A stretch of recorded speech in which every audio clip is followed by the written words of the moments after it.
Mereka semua pindahnya ke Palestina, dan tragedi Palestina kita masih bisa menyaksikan kaum Hazari dan kaum Askenazi merebut tanah Palestina. Dan nasib daripada anak cucu orang-orang zaman dahulu yang menerima Yahudi Askenazi untuk hidup di Palestina, anak cucunya mereka sekarang kita lihat bagaimana nasibnya. Saudara-saudara sekalian, di Indonesia ini sudah mulai terasa ya. Saya sendiri sudah mulai berpikir, pada waktu mereka semua terlalu mengagung-agungkan klan mereka, hidup di negara orang lain, mencari makan di negara orang lain, tapi selalu memuji-muji leluhur mereka. Kemudian juga mencaci maki, menginjak-injak leluhurnya tuan rumah. Kalian mungkin bisa aneh, tapi saya katakan kalian jangan aneh. Itu karakteristik Yahudi Hazari seperti itu. Karakteristik Yahudi Askenazi seperti itu. Bisa dirubah? Tidak, tidak bisa dirubah. Sebab apa? Sebab Allah mengatakan wa tubi'a ala qulubihim fahum la ya'lamun. Mereka sudah dicap oleh Allah, disestempel seperti itu karakternya. Tabiat matbu' sudah dicap, tidak bisa dirubah. Makanya yang kita lakukan adalah pertahanan sekuat mungkin. Kalau untuk mereka sadar dan berubah ila yaumil qiyamah, tidak akan berubah, tidak akan mereka tidak akan sadar.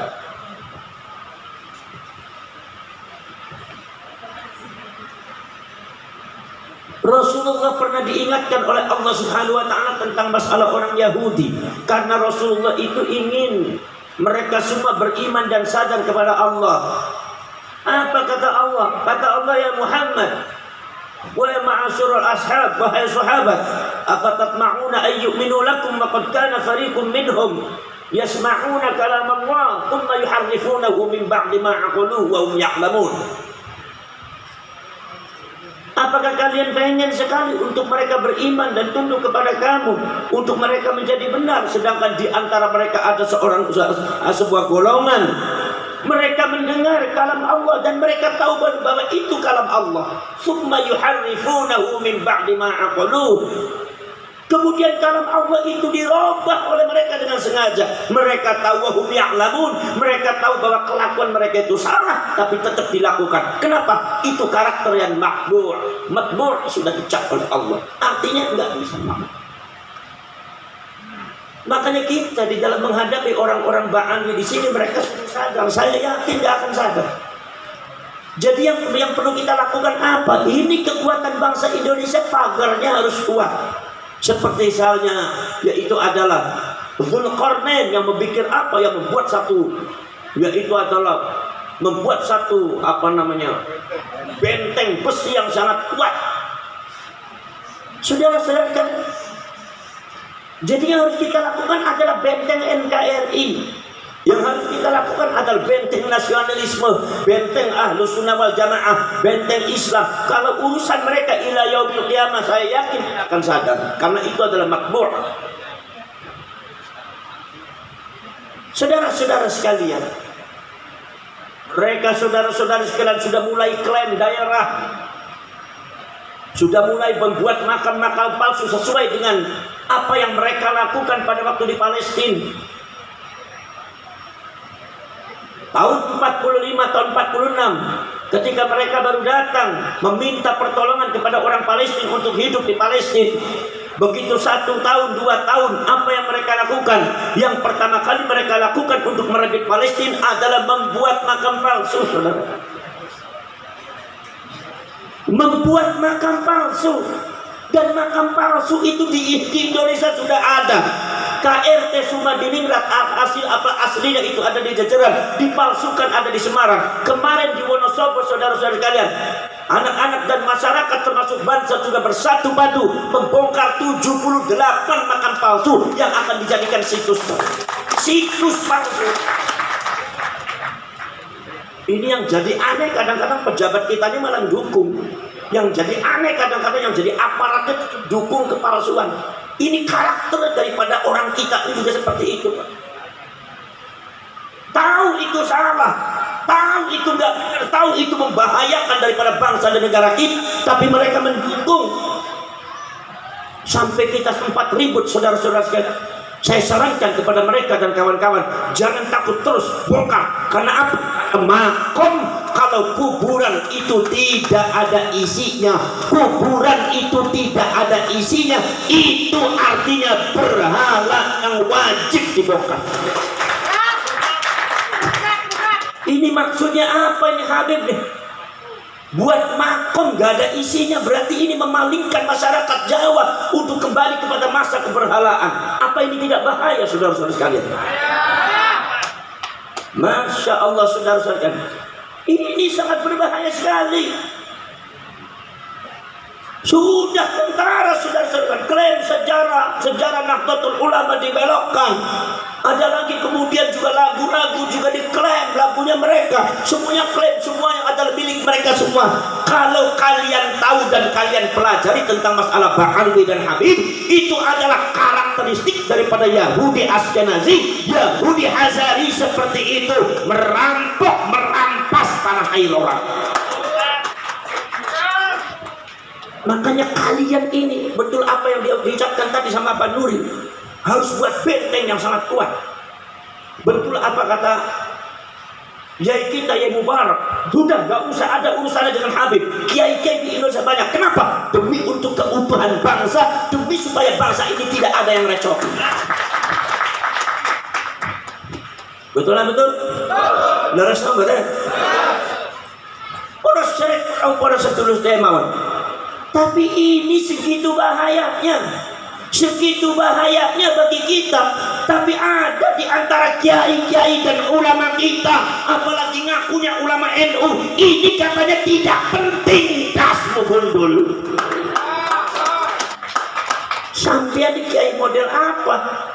Menganggap ini masalah tidak penting. Ma yata'allaqu bi Rasulillah sallallahu alaihi wasallam, sesuatu yang berkaitan dengan Rasulullah harus dianggap penting. Saudara-saudara sekalian, Allah Subhanahu wa ta'ala menganggap penting sesuatu yang berkaitan dengan Rasulullah. Kita semua kumpul di Klaten ini dalam rangka memperingati Maulid Nabi Muhammad SAW, kelahirannya baginda Nabi, kelahiran seorang manusia yang sangat penting. Kenapa kelahirannya Rasulullah diperingati oleh kita semua? Karena ini berkaitan bukan dengan kelahirannya orang lain, bukan kelahirannya orang sembarangan, tapi ini berkaitan dengan kelahirannya khairil bariyah, makhluk yang paling utama di depan Allah, junjungannya kita semua, Sayyidul Anbiya wal Mursalin wa afdhalul makhluqat ala itlaq. Ini manusia bukan manusia biasa, maka kelahirannya pun harus dianggap penting dan Allah menganggap penting. Jadi ente kalau jadi kiai jangan menganggap masalah nasab nggak penting, dasmu. Udah sampai pensiun aja dari kiainya sampai. Ngapain jadi kiai NU penakut seperti itu? Kecing-kecing modal kayak gitu. Mulanya ini bisanya mau keblok tok. Ket wau niku kiai Nuril ngaos nganti kula ngaos bisanya mau keblok tok wong Klaten nglawan Habib e wedi kabeh. Mungkin apa betul? Ini saudara-saudara sekalian, penting Yai, penting.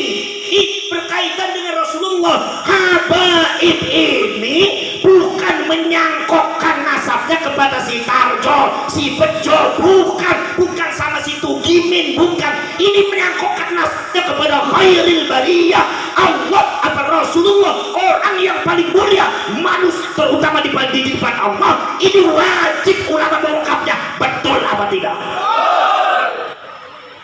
Ojo sampai kita ngomong ora penting, kaitannya berikan Nabi ora penting ke agama ini sapa sampai itu. Saking demene marang Habib nanti ora eling marang Kanjeng Nabi wong Klaten. Subhanallah, aneh kalau ada orang kayak seperti itu.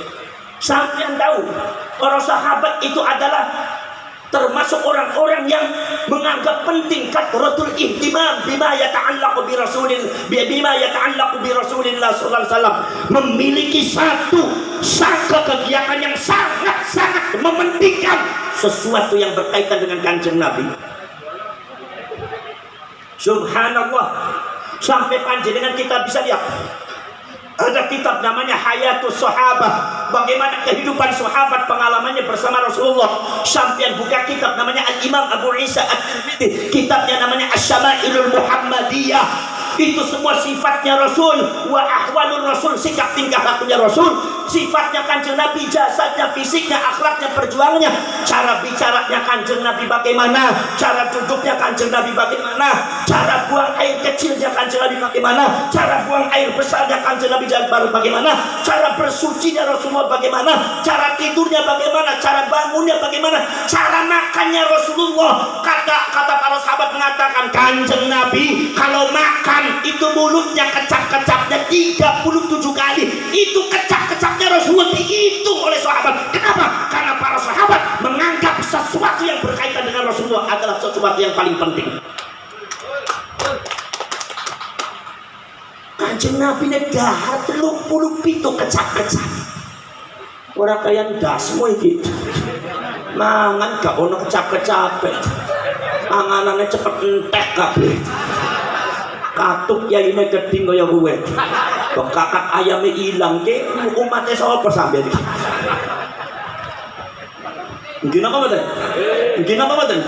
Astagfirullah. Apa sih keuntungannya membahas orang lagi duduk? Apa sih keuntungannya orang membahas lagi tidur? Apa keuntungannya orang membahas lagi buang air kecil, bersuci? Tidak ada keuntungannya, tidak ada fungsinya, tidak ada manfaatnya. Tapi kalau itu berkaitan dengan Rasulullah Sallallahu Alaihi Wasallam, itu sangat berkaitan dengan syariat, sangat berkaitan dengan akhlak, sangat berkaitan dengan akidah, sangat berkaitan dengan iman, sangat berkaitan dengan agama. Maka seluruhnya dicatat oleh para sahabat karena ini dianggap penting. Sampai percaya cuma ngomong orang penting gitu. Ustaz interior ngomong orang penting kampleng siji-siji beres. Jenggote tok sing dawa sampean. Ning kampungnya aku ya enek jenggote dawa-dawa gak bisa ngaji. Sopo ya wedhus kacang.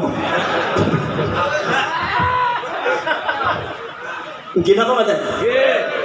Nasab yang berkaitan kali Kanjeng Nabi penting apa mboten? Jawab sampean. Penting. Nasab yang berkaitan kali Kanjeng Nabi penting apa ora kabeh? Penting.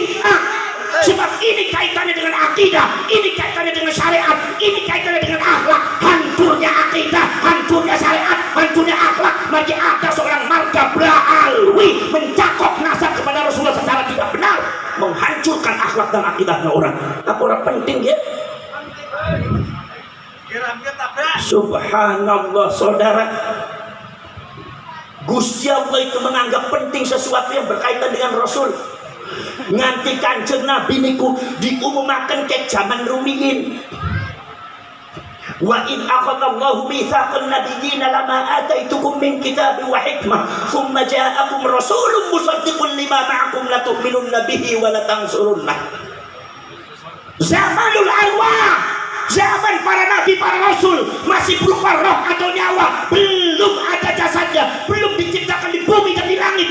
Itu sudah diumumkan oleh Allah bakal datang seorang rasul. Rasulnya sifatnya musaddiqul lima ma'akum, membenarkan apa yang ada pada mereka semua, membenarkan yang satu syariat yang sebelum mereka semua. Sebelum Rasul tersebut merehabilitasi undang-undang, meluruskan sejarah, mengangkat, memulihkan nama baik daripada para nabi, para rasul. Allah Subhanahu wa taala mengumumkan kepada para nabi dan para rasul pada waktu itu masih berupa roh atau nyawa, bahwasanya bakal thumma ja'akum rasulun musaddiqun lima ma'akum, setelah kalian hidup di dunia bakal datang seorang rasul sifatnya musaddiqun lima ma'akum, mengklarifikasi, membenarkan dan membela dan membenarkan, menjadi saksi, meluruskan sejarah, memulihkan nama baik daripada orang-orang atau nabi-nabi sebelumnya, rasul sebelumnya yang sudah dihancurkan oleh orang-orang yang tidak bertanggung jawab. Siapa rasul itu? Kata al-Imam Syahid wa Syekhul Kabir wal Bahr Zakhir khatimu awliya'il warithina fil awwal wal akhir muhyil haqq wad din 'ala at-taqrir Abu Bakar Muhammad bin Ali bin Muhammad bin Abdullah Abdai al-Halibi Muhyiddin Ibnu Arabi mengatakan rasulun musaddiqun lima ma'akum. Ini maksudnya kanjeng Nabi Muhammad SAW. Bi'atsatu Muhammadin, kebangkitan kanjeng Nabi Muhammad sudah diumumkan oleh Allah sejak zamanul arwah. Ketika para nabi, para rasul masih berupa roh atau nyawa, itu sudah diumumkan kanjeng Nabi akan datang, menunjukkan Allah menganggap penting kedudukannya kanjeng Nabi, kebangkitannya kanjeng Nabi, kelahirannya Rasulullah. Bukan kelahiran biasa, tapi ini hal yang sangat maha penting berkaitan dengan agama. Gusti Allah menganggap penting di kayak Klaten ngomong orang penting sembarangan sampai ini. Apa orang suul adab baru Gusti Allah sampai pensiun bayar dari kayaknya sampai. Ojo barang-barang baal minum bojone dek ora wani sampe. Nek kiai sing wani-wani jaman rumiyin niku teng puntet niku Mbah Yai ini bojone 3 4 saiki kan gak ono sing wani. Ning puntet ora wani napa malih teng Klaten niku. Kumis setok dawa-dawa syukur belah kumis sampean kiai marang bojo gak wani sampean iki. Ya ora Gus. Lek seumpama bojone loro makanya gegeran makanya tukaran bubar orang akhirnya ya perang Irak jarene sapa belajar marang kiai buntet kowe. Nek kiai duwe siji ya akhirnya tambah meneh loro protes sewot-sewot aja mandek ditambahi malah 3 sisan. Angkene wis diambeli tambahi 3 mongko niku 3-3ne garwane kiai niku musyawarah, mesti musyawarah rapat wis aja protes meneh, aja sewot-sewot meneh, malah mongko ditambahi malah 4 sisane. Akhire anteng telu-teluane kaya kowe. Si model kaya kowe pe wong Klaten kok gak iso ya. Ora wani wis. Ya gak wani sampean kok. Dadi kiai kecingan nemen, pantesan marang baal iki kecingan nemen sampean. Mungkin apa badan? Ini penting Pak. Subhanallah. Sampai para sahabat Rasul ayatannaku bir Rasul. Sesuatu yang berkaitan dengan Rasul itu harus diklarifikasikan, dan itu adalah tugasnya kanjeng Nabi, tugasnya Al-Quran. Nabi Isa niku Pak, di framingnya oleh orang Yahudi adalah anak zina. Kenapa? Sebab Nabi Isa niku putrane Siti Maryam. Siti Maryam hamil tanpa bapak. Kersane Gusti Allah. Siti Maryam niku tiang khidmat wonten dumateng Masjidil Aqsa. Teng Masjidil Aqsa niku wonten tiang setunggal malih. Niku jenenge sapa? Jenenge Yusuf An-Najjar. Sami-sami tiang soleh. Begitu Siti Maryam diparingi anugerah dumateng Gusti Allah, hamil tanpa bapak, ruh Gusti Allah dimlebu kena wonten dumateng wetenge, wonten dumateng napa awake Siti Maryam. Siti Maryam hamil tanpa bapak. Tiang Yahudi berteriak, Maryam berbuat zina dengan Yusuf. Ini harus diklarifikasikan. Ini kaitannya dengan Nabi dan Rasul. Jangan diam saja. Saudara-saudara sekalian, subhanallah. Subhanallah, saudara-saudara sekalian. Nabi Isa dianggap anak Tuhan. Apa anak Tuhan? Nabi Isa dianggap anaknya Yusuf. Sampai detik ini di Old Testament, New Testament, Bible orang Yahudi dan orang Nasrani, kalau Anda baca itu masih ada tulisan Yusuf, apa nama tulisannya? Isa bin Yusuf. Nek ono sing nulis Isa bin Yusuf, berarti seolah-olah mereka mengatakan Nabi Isa anak sinaknya Yusuf bersama dengan Siti Maryam. Dianggapnya Nabi Isa itu anak zina. Masih ada tulisannya, saya juga kaget. Subhanallah. Nabi Isa dianggap anaknya Allah. Diklarifikasi oleh Allah bahwa Isa itu adalah, saudara-saudara sekalian, itu adalah hamba Allah. Ketika Nabi Isa ketika Siti Maryam dituduh zina, Siti Maryam lari mau dibunuh, diselamatkan oleh Nabi Zakaria. Begitu Siti Maryam sudah melahirkan, Siti Maryam mengatakan, ya Rabbi, kalau seandainya ada orang bertanya bagaimana, bertanya tentang anak ini bagaimana, mereka semua tidak akan percaya. Apa sebab alam yang sesti bashar? Saya ini perempuan yang tidak pernah disentuh oleh orang laki-laki. Walam aku bahagia, dan aku ini bukan WTS. Sanes sanes yang ingkang nakal Gusti pripun jawabe Gusti Allah maringi ajaran ya Maryam katakan kepada mereka inni nadartu lirrahmani shauma wa lan ukallimal yauma insiya bahwa aku berjanji kepada Tuhanku yang Maha Kasih dan Maha Cinta untuk berpuasa tidak boleh ngajak ngomong kepada siapapun. Maka ketika ditanya Siti Maryam isyarat untuk menanyakan langsung kepada anaknya yaitu Nabi Isa. Subhanallah, masyarakatnya protes. Ya Maryam, wa kaifa nukallimu man kana fil mahdi sabiyya?